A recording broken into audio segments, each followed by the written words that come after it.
Alhamdulillah nahmaduhu wa nasta'inuhu wa nastaghfiruh wa na'udzu billahi min shururi anfusina wa min sayyiati a'malina may yahdihillahu fala mudhillalah wa may yudlil fala hadiyalah.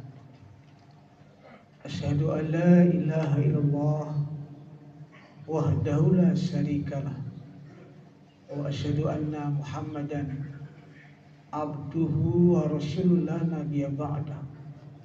Allahumma shalli wa sallim ala sayyidina wa nabiyyina Muhammadin wa ala alihi wa sahbihi ajma'in, amma ba'd. Fa ya ayyuhal muslimun ittaqullaha haqqa tuqatih wa la tamutunna illa wa antum muslimun. Faqad qala Allah Ta'ala fi kitabil karim, a'udzu billahi minasyaitonir rajim. Inna Allaha ma'al ladzina taqaw wal ladzina hum muhsinun. Sadaqallahu wa sadaqa Rasulullah sallallahu alaihi wasallam. Ma'asyiral muslimin rahimakumullah.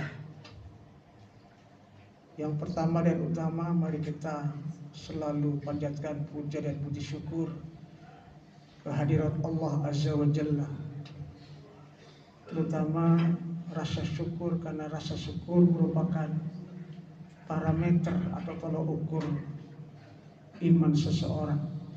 Semakin tinggi rasa syukurnya menunjukkan semakin tinggi iman seseorang. Semakin rasa tinggi syukurnya berarti semakin tinggi rasa bahagianya. Dan selanjutnya, masyarakat muslimin, perkenankan khatib untuk menyampaikan khutbahnya sesuai dengan tema definisi ihsan. Pada awal kenabian Nabi Muhammad sallallahu alaihi wasallam, malaikat Jibril datang lalu memegang kedua lutut Nabi sambil bertanya, "Mahwal Islam, mahwal iman, dan mahwal ihsan." Kalau di pesantren, khususnya pesantren salaf, itu dikatakan ummul hadis.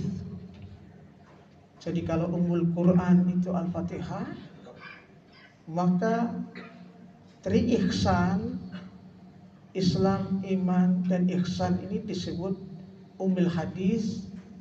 Kalau yang masyhur disebut hadis Jibril, karena malaikat Jibril langsung bertanya. Karuan saja Nabi lancar ditanya tentang Islam dan iman. Dan yang ketiga, sesuai dengan judul kita, fokus kepada ihsan. Ketika malaikat Jibril bertanya, "Ya Rasulullah, mahwal ihsan?"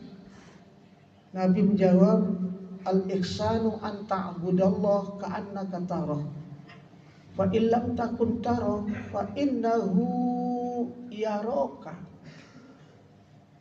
Anta budallah ka'annaka tara. Hendaklah engkau berbuat baik atau mengabdi kepada Allah seakan-akan engkau melihat Allah. Tetapi apabila engkau tidak bisa melihat Allah, maka fa innahu yaraka, maka sesungguhnya Allah selalu melihat kamu.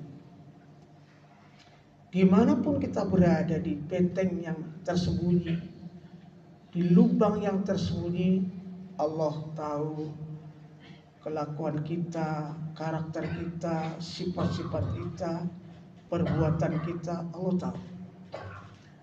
Oleh karena itu, khatib masih tertarik dengan kisah ketika bocah kecil sedang mengembala kambing ribuan jumlahnya. Lalu dalam riwayat yang kuat adalah Sayyidina Umar radhiyallahu anhu datang kepada anak kecil itu. "Nah, ini kambing siapa yang begini banyaknya?" "Ya Tuan, ini punya majikan saya." "Di mana majikan?" "Tinggalnya jauh Tuan. Karenanya saya dipercayakan untuk menjaganya." "Nah, karena majikanmu jauh, tidak melihatnya. Bagaimana kalau saya beli 1 ekor kambing dan uangnya buat pribadi kamu, gak usah bilang sama majikanmu. Majikanmu itu tidak tahu. Lalu anak itu serempak mengucapkan, ya Tuhan, boleh jadi majikanku tidak tahu kita transaksi 1 ekor kambing. Tetapi Allah Maha tahu. Enggak, kamu beralasan 1 ekor kambing diterkam oleh macan. Udah gitu aja. Tidak, ya Tuhan, saya tidak akan pernah berbohong. Karena Allah Maha tahu dimanapun kita berada. Sebohong apapun pasti terbongkar rahasia. Lalu Sayyidina Umar itu memeluk erat-erat anak itu. Ya Allah, kamu sebagai anak kecil kok sudah berbuat ihsan yang mendalam. Sayyidina Umar sambil memeluk anak itu menangis terharu. Sekarang antarkan aku ke majikanmu untuk membebaskan kamu dari pekerjaan yang begini berat, ribuan kambingnya. Ikhwan, kisah ini tidak akan pernah punah untuk tarbiyah, untuk tadabbur, bahwa sebaiknya orang Islam, orang beriman memiliki jiwa ihsan. Adapun definisi ihsan itu di dalam surat Ali Imran ayat 134 yang diawali dengan Ali Imran ayat 33. A'udzubillahi minasyaitonir rajim. Wasari'u ila maghfiratin mir rabbikum wa jannatin arduhas samawati wal ard uiddat lil muttaqin. Karena ihsan itu turunan dari takwa, dalam struktur atau dalam maqamat syariat Islam itu Islam, iman, ihsan, ikhlas, baru takwa. Disebut jannah yang luas itu diperuntukkan untuk orang bertakwa. Orang yang bertakwa yang bagaimana? Alladzina yunfikuna fis-syarra'i wad-dharra. Adapun kriteria orang yang bertakwa itu adalah orang yang gemar berinfak baik ketika sempit maupun lapang. Kemudian wal kadzibinal khair, mampu menahan marah, mampu menahan emosi. Wal kadzibinal khair wal afina 'anil nas, dan mudah memaafkan orang lain apabila berbuat salah. Baru ditutup ada kalimat muhsinin di situ. Wallahu yuhibbul muhsinin. Dan sungguh Allah, ada yang 2 pendapat mufassir, ada mengatakan itu wawunya wawu ataf, tapi ada yang bilang wawu qasam. Demi Allah, sesungguhnya Allah itu sangat suka kepada orang yang berbuat baik atau ihsan. Jamannya muhsinin atau muhsinun. Jadi itu salah satu kriteria di antara orang yang berbuat ihsan adalah mampu memberikan sesuatu untuk kebutuhan orang lain, bukan hanya untuk diri sendiri. Malah ada yang bilang bahwa ihsan itu salah satunya adalah tidak mau membalas kejelekan orang lain, malah mendoakan, ya Allah, rubahlah akhlak dia ya Allah, rubahlah kelakuan dia ya Allah, maafkan dia. Dan dalam ilmu tauhid itu, apabila kita ini disakiti orang, dimusuhi orang, lalu tiba-tiba musuh kita jatuh sakit, kalau musuh kita sedang kena musibah atau jatuh sakit, kemudian hati kita girang, merasa girang, maka belum sempurna iman seseorang. Begitu dalamnya perbuatan ihsan ini, luar biasa. Tapi kalau kita nyukurin, ya merasa girang, belum sempurna iman seseorang. Jadi definisi ihsan itu banyak sekali. Makanya Nabi itu bersabda, "Adda bani Rabbi fa'ahsani ta'dibi." Azabku diajari oleh Allah sebaik-baiknya azab, dan sebaik-baiknya adab adalah adabku. Itu sabda Nabi, makanya adab bukan akhlak. Ikhwani fillah rahimakumullah.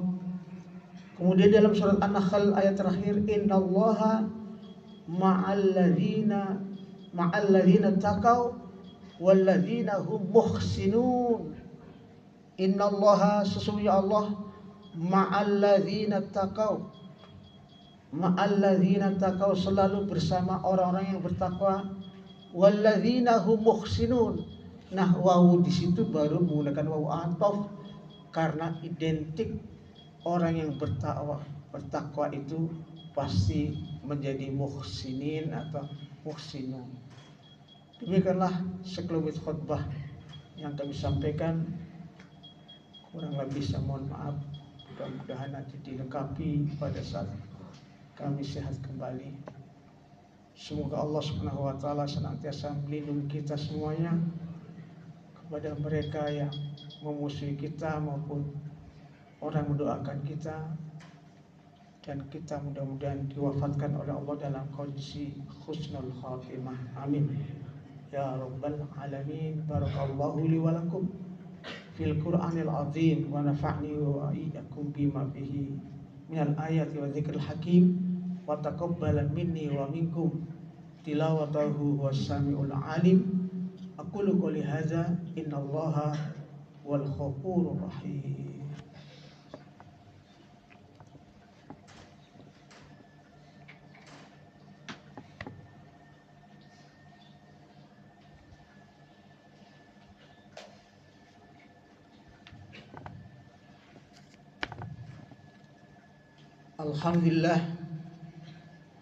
Alhamdulillahilladzi anzala sakinata fi qulubil mu'minin liyasdadu imanan ma'a imanihim walillahi junudus samawati wal ard wa kana Allahu aliman hakima.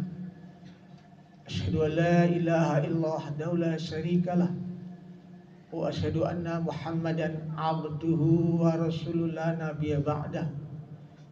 Allahumma shalli wa sallim ala sayyidina wa nabiyyina Muhammadin wa ala alihi wa sahbihi ajma'in, amma ba'd. Fa ya ayyuhal muslimun ittaqullaha haqqa tuqatih wa la tamutunna illa wa antum muslimun. Faqad qala Allah ta'ala fi kitabil aziz, a'udzu billahi minasyaitonir rajim. Inna Allaha wa malaikatahu yusalluna 'alan nabi ya ayyuhalladzina amanu sallu 'alaihi wa sallimu taslima. Allahumma ighfir lil muslimina wal muslimat wal mu'minina wal mu'minat al ahya'i minhum wal amwat innaka sami'un qaribun mujibud da'wat ya qadiyal hajat wa ya qadiyal muhimmat bi rahmatika ya arhamar rahimin. Rabbana atina fid dunya hasanah wa fil akhirati hasanah wa qina adzabannar walhamdulillahi rabbil alamin. Ibadallah, innallaha ya'muru bil 'adli wal ihsan wa ita'i dzil qurba wa yanha 'anil fahsya'i wal munkari wal baghi ya'idukum la'allakum tadhakkarun wa la dzikrullahi akbar. Aqimis shalah.